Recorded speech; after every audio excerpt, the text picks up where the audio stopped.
home of the finest restaurants and the greatest chefs in the world. All my life, I've wanted to be one of them.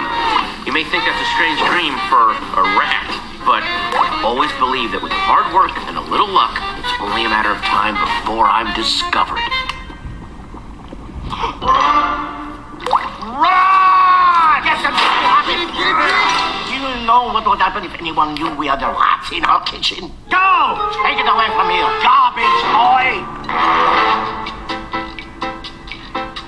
Don't look at me like that! You're the one who was getting fancy with the spices! I need this job. I've lost so many. I don't know how to cook, and now I'm actually talking to a rat as if you... Did you not? You understand me? I can't cook, but you can, right? Look, don't be so modest. You're a rat, for Pete's sake. Are you thinking what I'm thinking? We just need to work out a system so that I do what you want. Stop that! Stop what? Freaking me out! I want to make things, Dad. Stay away from the humans. It's dangerous. Now shut up and eat your garbage.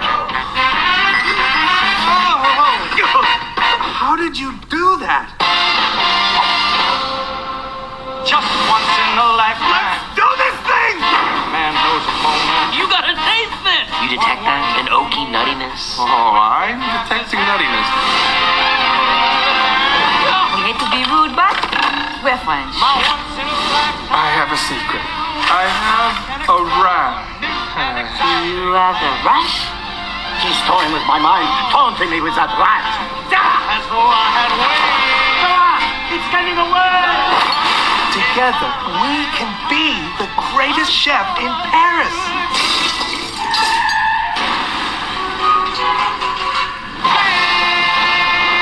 Ratatouille? You're in Paris now, baby. My town. Hey.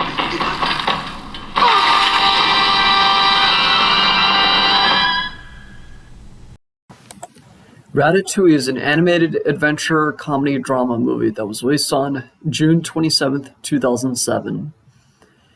This is the first Pixar movie I've reviewed. I actually saw this movie when it came out, so I have first-hand knowledge of it. So, do I enjoy it or not? Well, this review will answer that question. The story follows a rat named Remy who doesn't like eating the garbage that rats eat, and desires to not only eat finer food that his home country, France, is known for, but he wants to cook like his idol, Gusteau. Once he gets separated from his family, he then gets a chance to do so when he comes across Paris and Gusteau's famous restaurant, named Gusteau's. Overall, this story is so fucking good. Where do I even begin? First of all, the characters are mostly very strong. Let's start with our main character, Remy. Remy is a fucking great character. When I saw this in theaters, I really did relate to Remy. And you know what? I still do. Remy does not see food as fuel, but instead as art. That is exactly how I see it too. Remy also has a family that doesn't really understand how he views the world and even strongly disagrees with him, his perception. I grew up in a very similar kind of family. But what makes it all work is that Remy actually provides good arguments for why he feels the way he feels. I admire his passion for food. It kind of reminds me of my passion for movies. But when you're more passionate about something, you tend to be very picky about things. People who are not picky just don't really have a taste. They will consume anything, whether or not it's actually even enjoyable. This movie makes a strong case for why being picky is very beneficial at times.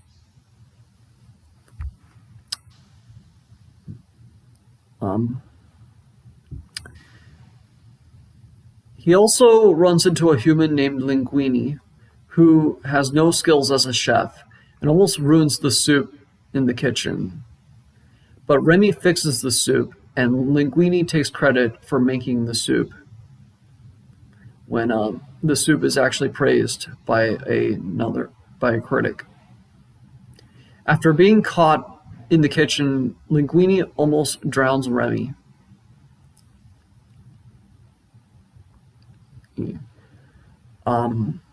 Until he finds out that he can understand humans. They then form a partnership. During this, Remy does struggle with both keeping the facade and getting the credit he rightfully earned. That is some really fucking compelling stuff in here. As for Linguini, I'm not as big a fan of him. He ain't bad, but yeah, his awkwardness can get a little grating. But there is kind of a reason why he is acting all fucking weird. He's dealing with a fucking rat. For what it's worth, he does have a few well-written lines. Colette, who is his love interest, comes across as very bitter and angry, but it is kind of enjoyable, actually. For what it's worth, she is not actually an evil character. She does believe in Gusteau's philosophy and tries to put it into practice. But the character that I really want to talk about is Anton Ego. I have come to the conclusion that Ego is not actually a villain. If there is any character that I would consider a villain, it would be Skinner. But I will touch on him later. Ego can come across as intimidating and bitter, but he doesn't actually do anything evil. No, I don't buy the whole bullshit theory that he intentionally killed Gusteau. That seems like a bit of a stretch. It seems people think Ego is how Linguini pictures him in his dream, where he orders his heart roasted on a stick. But that is just how Linguini perceives him. Ego is actually just a critic with a very snobbish taste in restaurants, who is starting to lose his passion for food. When you experience bad art after bad art, it does kill your passion for it. Don't tell me that doesn't happen. And when you're too snobbish, that does kill your passion for art. Besides, he does redeem himself later on, but we will get to that. As for Skinner, he is a smarmy bastard. He is very spiteful and vindictive, which is the opposite of Gusteau. I would argue Skinner is kind of responsible for running Gusteau's into the ground. He even sells frozen foods using Gusteau's name to do that. That is really fucking scummy. And interestingly, Remy's imaginary Gusteau is actually angered when he finds that out. I knew that Skinner was a villain as a kid, but I never realized how evil he actually was. He is basically profiting off a dead man. On that note, for a movie that's rated G, there is a surprising amount of adult content in it. Even as a kid, I questioned whether this was really a G movie. Beyond the shootout at the beginning, the use of hell, there's a character getting drunk and a pretty risque sexual reference. This reminds me that the Raiders of the MPAA just don't give a fuck. But what I really like about the story is that it is both well written and has a unique pacing.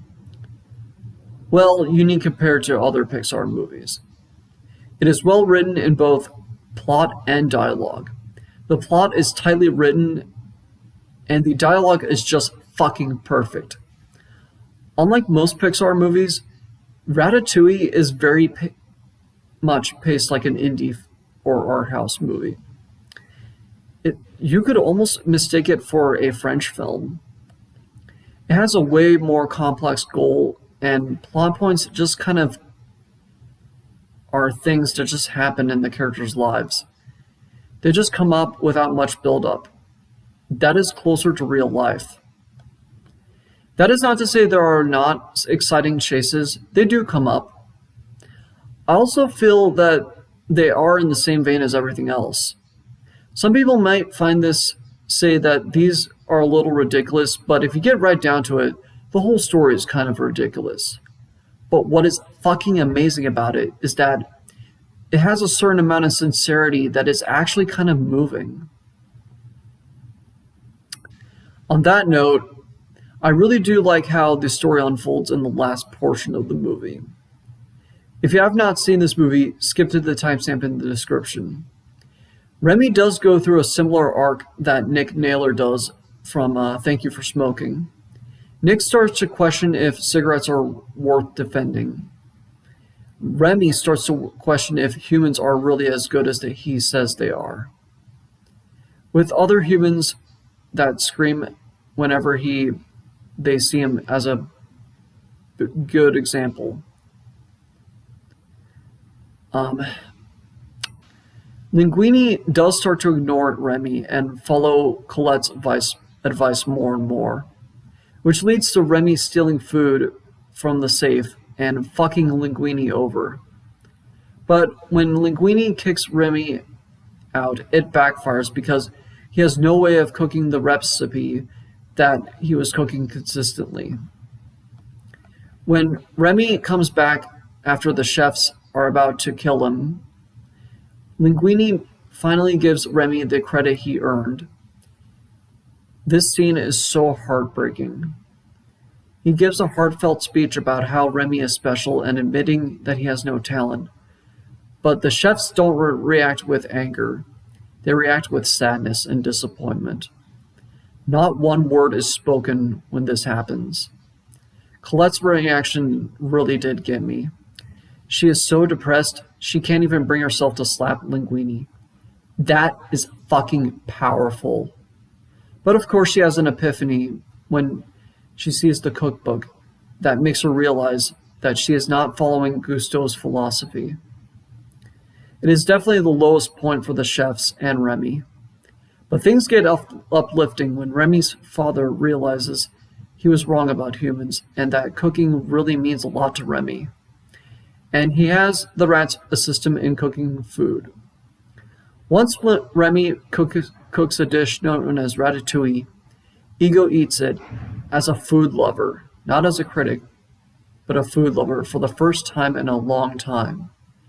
Linguini sticks to his guns and gives Remy full credit for it. I can't talk about this movie without talking about Ego's review. This is when Ego finally realizes what Gusteau meant when he said anyone can cook. The review itself is very thought-provoking. While liking everything is pretty bad, hating everything is just as bad. The review takes a stab at nitpicky internet jerks and, well, snobs in general. It basically says that one man's trash is another man's treasure. It also says that the world is unkind to controversial or different ideas, and that we should stop stifling others who have them. This is when Ego finally redeems himself. The resolution is very similar to Thank You for Smoking. Only this time, it is way more fucking beautiful. Remy gets to be the chef he wants to be at La Ratatouille, and we have a reprise of the one song used in the movie with full orchestra, and the end credits will stay in my head for a goddamn long time. What a beautiful ending. As for the production values, the animation is pretty good for the time, and really I don't really care for computer animation as much as 2D, but this paved the way for more realistic computer animation in Pixar. The editing is fine, and so is the sound. The music is fucking amazing. This is the score that should have won Michael Giacchino an Oscar. Fuck up, fuck The Incredibles, this is the best score he's ever done, and that is a hill I'm willing to die on. It has elements of jazz, folk pop, and French cafe music, interlaced with the orchestral music. Also, the song Le Festin by Camille is a great song, and I've heard some of Camille's other songs, and some of them are pretty good. Overall, Ratatouille is my favorite Pixar movie. It has an airtight story that really did speak to me.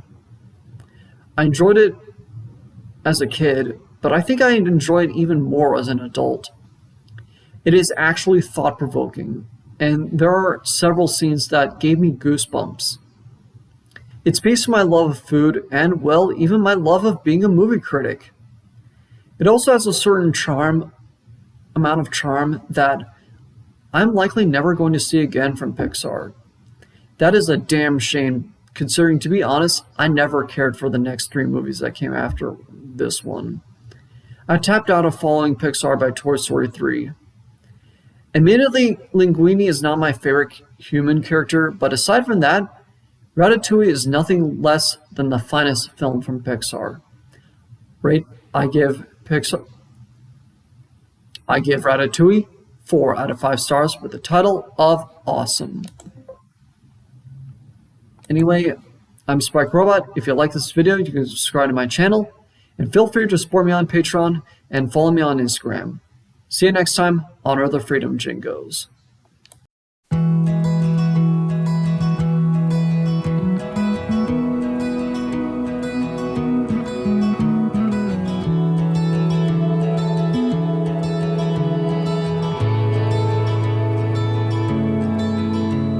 I'm holding on to white balloons up against the sky of doom. Tell me you see them.